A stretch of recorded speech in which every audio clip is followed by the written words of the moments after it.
Ahmedabad plane crash के पीछे एक मेजर गलती सामने निकल कर आ रही है शुरुआती एनालिसिस के हिसाब से। अगर आप प्लेन के इस फुटेज को गौर से देखोगे तो इसमें आप 3 अनयूजुअल चीजें नोटिस करोगे।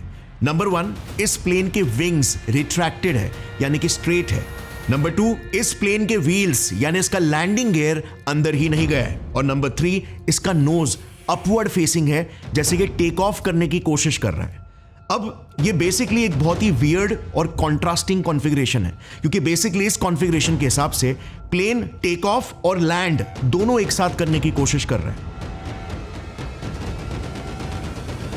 देखो नॉर्मली ना, और ये आपने भी देखा होगा अगर कभी आपको विंग्स के बाजू वाली सीट मिली हो, कि जैसे ही प्लेन टेक ऑफ करता है उसके विंग्स ऐसे बाहर निकले हुए होते हैं। ये है प्लेन के विंग का स्लैट और इसे कहते हैं फ्लैप। ये दोनों टेक ऑफ के वक्त यूजुअली 10 से 15 डिग्री का टिल्ट बनाकर एक एंगल ऑफ अटैक क्रिएट करते हैं ताकि विंग्स एक कर्व्ड शेप बना सके और फ्लाइट को लिफ्ट मिले। प्लेन का टिप भी इसी दौरान ऊपर की ओर होता है और तुरंत व्हील्स भी अंदर चले जाते हैं। ये एक एरोडायनामिक स्ट्रक्चर क्रिएट करता है जिसकी वजह से ही लिफ्ट क्रिएट होता है और प्लेन सक्सेसफुली टेक ऑफ कर पाती है। और फिर एक बार जब एरोप्लेन सही ऑल्टीट्यूड तक पहुंच जाए, सिर्फ इसी के ही बाद इसके विंग्स के ये पार्ट्स रिट्रैक्ट यानी कि अंदर खींच लिए जाते हैं। बट अनफॉर्चुनेटली जैसे हमने क्लिप में देखा, टेक ऑफ के वक्त यही विंग्स बाहर ही नहीं निकले, यानी कि कॉन्फ़िगरेशन बिल्कुल 0 डिग्री पर था और इवन प्लेन के व्हील्स यानी कि लैंडिंग गियर अंदर नहीं गए। अब मेन वीडियो भी काफी ब्लर है, फोटोज भी क्लियर नहीं है, सो ये भी बिल्कुल पॉसिबल हो सकता है कि मे बी विंग्स ज्यादा नहीं, मे बी 5 डिग्री का टिल्ट बना रहे हो, जो सेटिंग भी काफी सारे पायलट्स चुनते हैं। बट अभी के लिए क्योंकि कई सारे एक्सपर्ट्स फ्लैप्स को ऑलमोस्ट फ्लैट बता रहे हैं, and every pilot I've spoken to says this looks like a clean configuration, which means the flaps that you see in that first picture are actually retracted here. हम इस case को पहले consider करते हैं हमारे एनालिसिस में। अब ऐसे केसेस में ना, भले ही अगर दोनों भी इंजन्स पूरी तरीके से काम भी क्यों नहीं कर रहे हो, जो कि एक अच्छा चांस है कर रहे हो सकते हैं और मैं आगे बताऊंगा क्यों, बट फिर भी लिफ्ट ग्रेटली रिड्यूस हो जाता है क्योंकि सिंपल फिजिक्स, ड्रैग फोर्स यानी कि रेजिस्टेंस फोर्स बढ़ जाएगा इस लेस एरोडायनामिक कॉन्फ़िगरेशन की वजह से। प्लस अगर तापमान भी बहुत ही गर्म हो, जो कि उस दिन था 40 डिग्रीज था, तो इसमें लिफ्ट करना और भी ज्यादा मुश्किल हो जाता है क्योंकि हॉट एयर की डेंसिटी कम रहती है जो इफेक्टिवली लिफ्ट को प्रोवाइड नहीं कर पाती। और इनफैक्ट ऐसे केसेस में तो विंग्स को भी 20 से 25 डिग्रीज तक टिल्ट करना आइडियल रह सकता है। अब नो डाउट बोइंग 787 जैसे बड़े प्लेन्स के इंजन्स एक्सट्रीमली पावरफुल है, जो इवन अगर विंग्स ना भी खुले और लैंडिंग गियर्स बाहर भी निकले हो तो भी हैवी ड्रैग को इन थियरी कॉम्बैट कर सकते हैं। वो फ्लैट विंग्स के साथ भी टेक ऑफ कर सकते हैं, बट इसके लिए आपकी स्पीड को एक्स्ट्रा फास्ट होना पड़ेगा, जो क्रिएट करता है एक लंबा सा रनवे। अब इस क्रेडिबल सोर्स के हिसाब से इस प्लेन ने एक फेयरली लंबे रनवे से ही टेक ऑफ किया था, अपना पूरा 3.5 किलोमीटर्स का रनवे कंप्लीट करके। मगर इसके बाद भी कोई 100% गारंटी नहीं है कि फ्लाइट सक्सेसफुली टेक ऑफ कर पाए, क्योंकि अगर किसी भी और फैक्टर की वजह से लिफ्ट थोड़ा सा भी कॉम्प्रोमाइज हो जाता है या ड्रैग बढ़ जाता है तो प्लेन का क्रैश हो जाना लाइकली था। और इसीलिए अब हमें दूसरे फैक्टर्स को भी कंसिडर करना पड़ेगा, जैसे एयरक्राफ्ट का वेट, इंजन का टोटल परफॉर्मेंस, कि कहीं इंजन आधा या पूरा कॉम्प्रोमाइज तो नहीं हो गया था।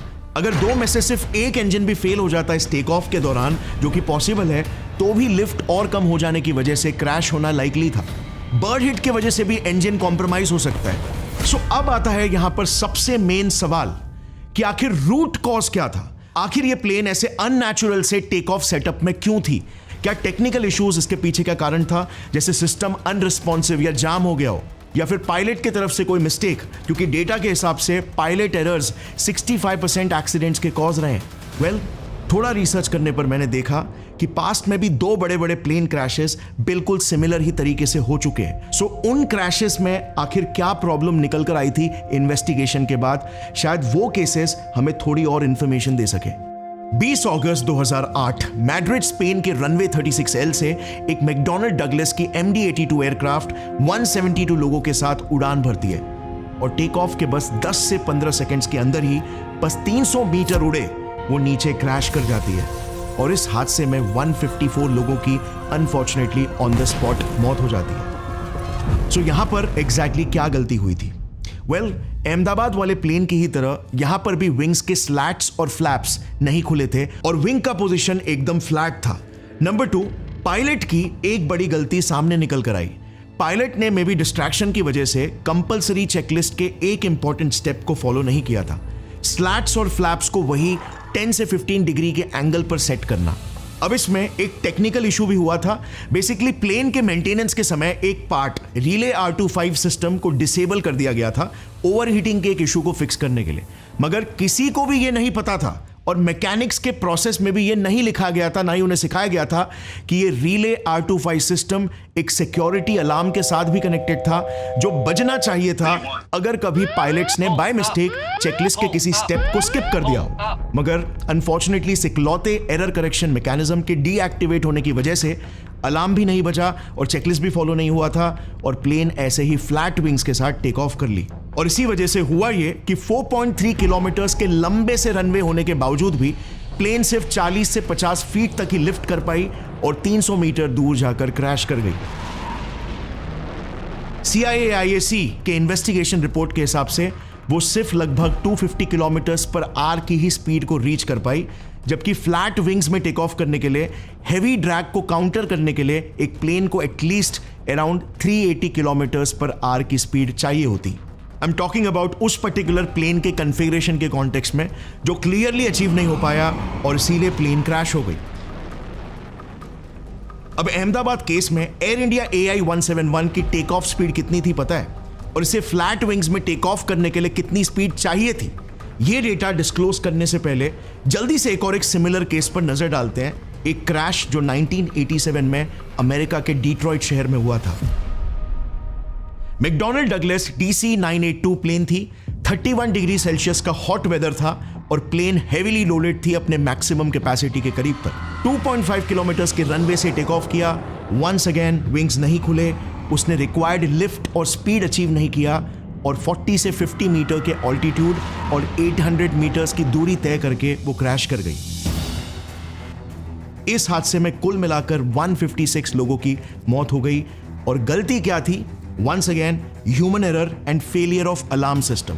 अच्छा, अहमदाबाद वाले बोइंग 7878 ड्रीमलाइनर में एक बहुत ही स्ट्रॉन्ग अलार्म सिस्टम होता है जो बेसिकली मैनुअली ओवरराइड किए बिना प्लेन को टेक ऑफ करने ही नहीं देगा। ऑफ कोर्स टेक्निकल ग्लिच या इम्प्रॉपर मेंटेनेंस की वजह से डीएक्टिवेट हो गया हो। अगर आप एनालाइज करोगे ना तो ये दोनों भी नॉर्थ वेस्ट और स्पैनर एयरलाइंस वाले केस और अहमदाबाद क्रैश वाले केसेस बहुत ही ज्यादा मैच करते हैं।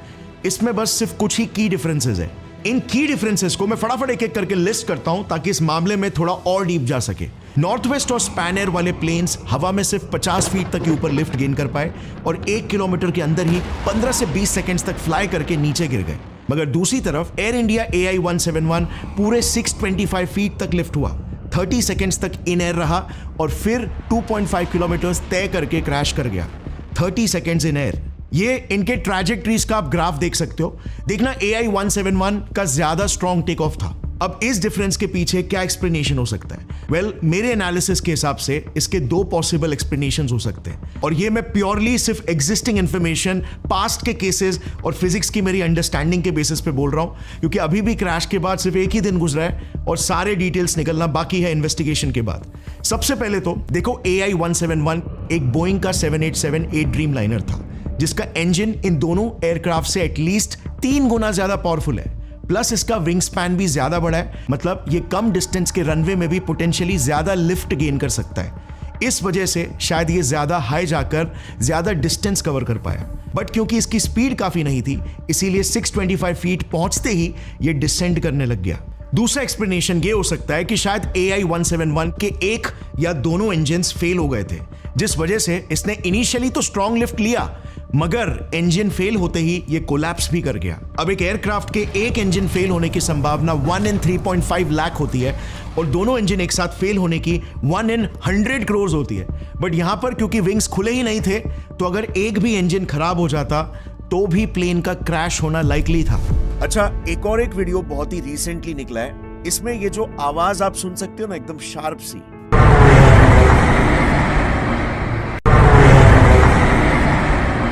ये एक टर्बाइन यानी कि चक्के के घूमने जैसी आवाज है और इस नए वीडियो को जूम करने के बाद एक हल्का सा डॉट भी दिखाई दे रहा है। सो ये आवाज और डॉट बेसिकली रैट यानी रैम एयर टर्बाइन हो सकता है जो बाहर पॉप हो जाता है डबल इंजन फेलियर या इलेक्ट्रिसिटी या इवन हाइड्रोलिक फेलियर्स के भी केस में। डिफरेंस नंबर 2 है टेक ऑफ स्पीड। स्पैनर और नॉर्थ वेस्ट एयरक्राफ्ट्स को नॉर्मली फ्लैप्स को 10 से 15 डिग्री खोल के टेक ऑफ करने के लिए एटलीस्ट 250 किलोमीटर पर आवर की स्पीड जनरेट करनी पड़ती है, और फ्लैट विंग्स में 380 किलोमीटर पर आवर की स्पीड, जो कि टिपिकल रनवेज में इम्पॉसिबल है क्रिएट कर पाना। But AI-171 aircraft last communication से पता चला कि 625 फीट तक पहुंचने तक उसकी स्पीड 322 किलोमीटर पर आवर थी, मगर क्योंकि विंग्स फ्लैट थे और लैंडिंग गियर भी निकला हुआ था, तो इस बढ़ते ड्रैग की वजह से उसे एटलीस्ट 450 किलोमीटर पर आवर की स्पीड हासिल करनी थी और ऊपर क्लाइंब करने के लिए, जो वो अचीव नहीं कर पाया। इसके सारे कैलकुलेशंस बाय द वे मैंने डिस्क्रिप्शन में रेफरेंस लिंक्स के साथ दे दिए। अब बात करते हैं डिफरेंस नंबर 3 की। पहले के दोनों स्पैनर और नॉर्थ वेस्ट एयरलाइन क्रैशेस में नीचे गिरते वक्त प्लेन का एक विंग एक साइड में टिल्ट हो गया था। अहमदाबाद के केस में जैसे आप देख सकते हो ऐसा नहीं हुआ, प्लेन काफी स्टेबलाइज लग रहा है नीचे जाते हुए। अब इसके पीछे भी दो एक्सप्लेनेशंस हो सकते हैं। पहला कि मॉडर्न 787 जैसे एयरक्राफ्ट्स विंग स्टेबलाइजेशन जैसे एडवांस फीचर्स के साथ आते हैं, जिस फीचर ने शायद AI-171 को वॉबल होने से बचाया। दूसरा कि शायद इंजन ही बंद हो गया हो, तो विदाउट फॉरवर्ड थ्रस्ट वॉबल होने का सवाल ही नहीं आता अगर नोज ऊपर की तरफ पॉइंट कर रहा हो तो। सो ये सारे केसेस को एनालाइज करके based on current data we have, मुझे पर्सनली दो फेटल पॉसिबिलिटीज लग रही है। या तो ह्यूमन एंड और टेक एरर की वजह से फ्लैप्स नहीं खुले, या फिर एक या दोनों इंजन्स ये एक साथ बंद हो गए। एयरक्राफ्ट के वीडियो में कोई भी स्पार्क, फ्लेम या स्मोक इंजन से आते हुए हमें नहीं दिख रहा है। नंबर 2, एयर क्रैश के इकलौते सर्वाइवर ने भी अपने इंटरव्यू में बताया कि इंजन के रेस करने की बढ़ती हुई आवाज सुनाई दे रही थी। बाद में वो पता नहीं वो प्लेन टेक ऑफ ज्यादा करने के लिए वो रेस तो बोलते हैं क्या रेस दिया होगा ऐसा कुछ। मे बी पायलट्स उस वक्त गिरते हुए ऑल्टीट्यूड को देखकर उन्होंने इंजन का फुल थ्रॉटल ऑन कर दिया हो, बट प्लेन फिर भी क्लाइंब नहीं कर पाई अनफॉर्चुनेटली, जैसे पिछले 2 क्रैशेस में हमने देखा। नंबर 3, दूर दूर तक जैसे आप वीडियो में देखोगे कोई बर्ड्स भी दिखाई नहीं दे रहे, तो बर्ड हिट की वजह से इंजन डैमेज होने के चांस भी रेयर लग रहे हैं। और फाइनली नंबर 4, इंजन कोलैप्स की भी प्रोबेबिलिटी बहुत ही कम है, और डबल कोलैप्स की तो 100 करोड़ में एक है। एंड नाउ आर्ग्यूमेंट सपोर्टिंग कि इंजन का भी इशू हो सकता है। विटनेस ने जो तेज रोरिंग आवाज सुनी, बाद में वो पता नहीं वो प्लेन टेक ऑफ ज्यादा करने के लिए वो रेस तो बोलते हैं क्या रेस दिया होगा ऐसा कुछ, और सीधा स्पीड में ही घुस गया। और कुछ रिपोर्ट्स में तो एक लाउड नॉइज के बारे में भी बताया गया, और लाइट्स भी फ्लिकर हो रहे थे। इवन इस हाल ही में निकले वीडियो में ये आवाज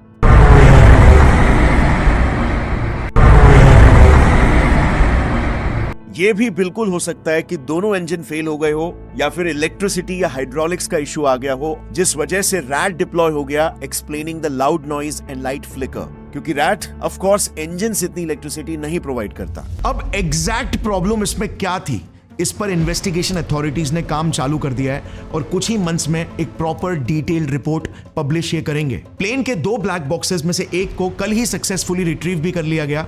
एक ब्लैक बॉक्स बेसिकली 2 बॉक्सेस का एक सेट होता है जिन्हें सेपरेटली रखा जाता है एक प्लेन में। एक बॉक्स का नाम होता है कॉकपिट वॉइस रिकॉर्डर, जिसमें सारा कॉकपिट का ऑडियो रिकॉर्ड किया जाता है, जैसे पायलट्स का आपस में कॉन्वर्सेशन, सिस्टम के अलर्ट बीप्स या फिर वार्निंग साउंड्स, इंजन का साउंड एटसेट्रा। दूसरे बॉक्स का नाम होता है फ्लाइट डेटा रिकॉर्डर, जो बेसिकली फ्लाइट के सारे टेक्निकल डिटेल्स को रिकॉर्ड करता है, जैसे altitude, air speed, engine performance, electrical systems का स्टेटस, विंग पोजीशंस का स्टेटस एटसेट्रा, जो भी क्रैश से पहले था। इससे हमें बहुत सारा क्रूशियल इंफॉर्मेशन मिल सकता है जो एग्जैक्टली बता पाए कि हुआ क्या था। इन्वेस्टिगेटर्स को अभी तक एक ही ब्लैक बॉक्स मिला है, फ्लाइट डेटा रिकॉर्डर, और दूसरे की खोज अभी भी जारी है। कितनी दुखद बात है कि बस एक पल भर में ही इतनी सारी जानें चली गई, कितनी सारी फैमिलीज बर्बाद हो गई, कितने सारे सपने उजड़ गए, और कितनी सारी तमन्नाएं मिट्टी में खाक हो गई। लेकिन ये सब का परिणाम आखिर क्या होगा? क्या रिपीटेड नेग्लिजेंस की वजह से इन एयरलाइन कंपनीज पर कोई एक्शन भी लिया जाएगा? वेल, आप सुनकर शॉक हो जाओगे, मगर लेटेस्ट एयरलाइन पॉलिसी भारतीय वायुयान अधिनियम 2024 के हिसाब से Directorate General of Civil Aviation DGCA, जो एयरलाइंस की रेगुलेटरी बॉडी है, एयरलाइन कंपनीज पर मैक्सिमम सिर्फ और सिर्फ 1 करोड़ का फाइन लगा सकती है पर वायलेशन, चाहे वो कितना भी सिवियर क्यों ना हो। 1 करोड़ बस। जिन कंपनीज का डेली रेवेन्यू इजीली 100 करोड़ पार जाता है, उन्हें बस सिर्फ 1 करोड़ का फाइन। ये इनके लिए चंप चेंज भी नहीं है। इतना तो ANI सिर्फ यूट्यूबर से वसूल रही है, और ये तो अपडेटेड फाइन्स हैं। हाँ, इसके पहले तो बाबा आदम के जमाने के 1934 एयरक्राफ्ट एक्ट के फाइन्स चल रहे थे जो सिर्फ 10 लाख रुपए पर वायलेशन थे। जस्ट फॉर कंपैरिजन दूसरी कंट्रीज जैसे यूएसए में फेडरल एविएशन एडमिनिस्ट्रेशन FAA के लिए कोई भी कैप नहीं होता, वो अकॉर्डिंग टू सिवियरिटीज फाइन मार सकती है। जैसे हाल ही में 2023 में उन्होंने साउथ वेस्ट एयरलाइंस पर ही $140 मिलियन यानी 1200 करोड़ की सिविल पेनल्टी फाइन मारी। और पता है रीजन क्या था? सिर्फ क्योंकि उन्होंने विंटर स्टॉर्म्स की वजह से 8000 फ्लाइट्स को कैंसिल कर दिए थे, जिस वजह से लोगों का भारी नुकसान हुआ था।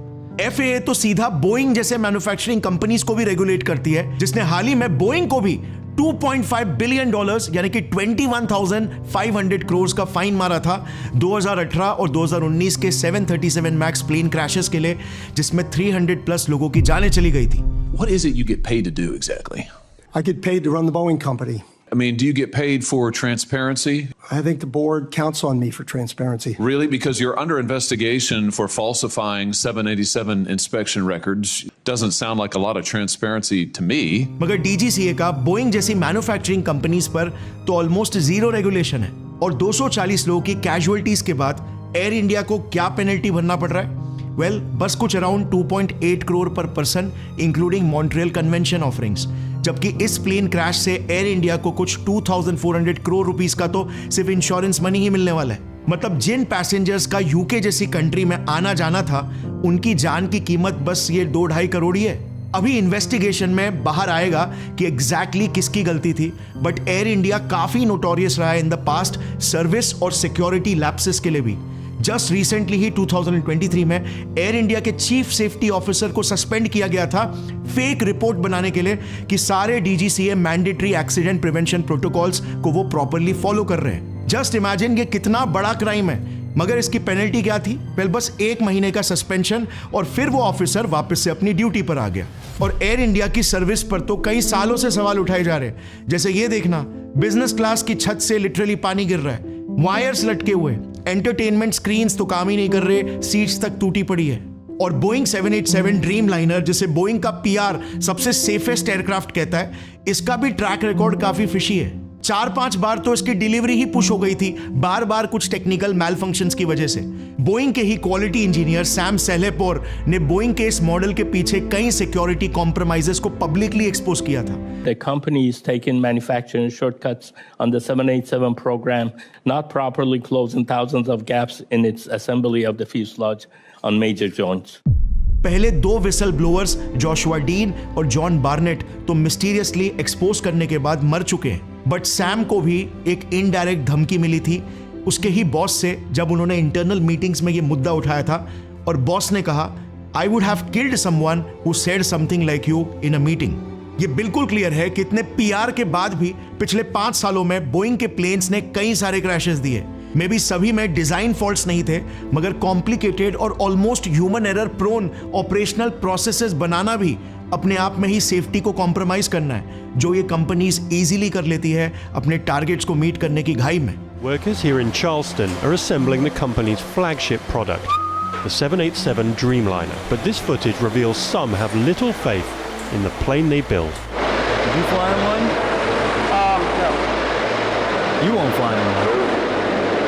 Did you fly in one of these planes? No, not really. I wouldn't fly one of these planes because I see the quality going down around here. Of 15 workers asked randomly, 10 said they would not fly on the Dreamliner. They're not even allowing quality control to do their job. How does that make you feel as a flyer? Oh, yeah, I'm not flying on a 787. So it's high time now, हमें India में strong regulations लाना होगा, वरना देश के लोग ये अच्छे से समझ जाएंगे कि इस देश में एक इंसान की जान की कोई कीमत नहीं। Thanks for watching. Heartfelt condolences to the victims and their families. जय हिंद।